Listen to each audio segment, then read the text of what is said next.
With $40 million from the federal government for a Superfund cleanup, 17 homes are now safe to live in again. Those homes have been unlivable in Klamath Falls because of asbestos for decades. Newswatch 12's Leah Thompson explains the history of the area and why it was important to conserve it.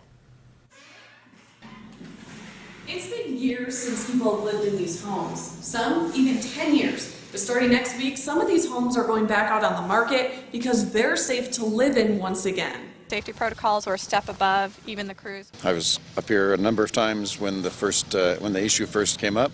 These homes were originally built during World War II, but they've had different purposes over the last century. At the end of World War II, the military established a recuperation barracks here on this site, and there were a couple of thousand seamen who came back from the South Pacific to be treated for filariasis.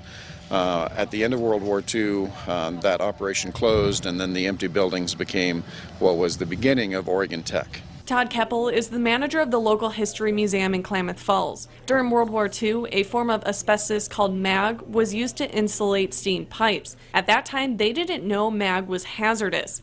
A couple decades ago, homeowners realized mag was in these houses, and people had to move out.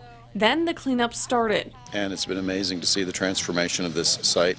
Today was the end of cleanup and the celebration. These homes are now free of mag or asbestos, and contaminated dirt and trees were also removed, which means these historic homes can be lived in again. So the homes have been vacant for over 10 years now. Many of the homes, over 17, around 17 of the homes have been vacant, and they'll be put on the market starting next week. 10 years of cleaning and $40 million from the federal government. Next week, 3 of these homes go back onto the market.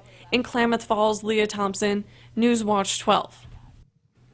Anyone who buys one of those homes will be informed about the history of the asbestos on the land. The properties will be monitored for the next year to make sure no additional contaminants come up from the ground.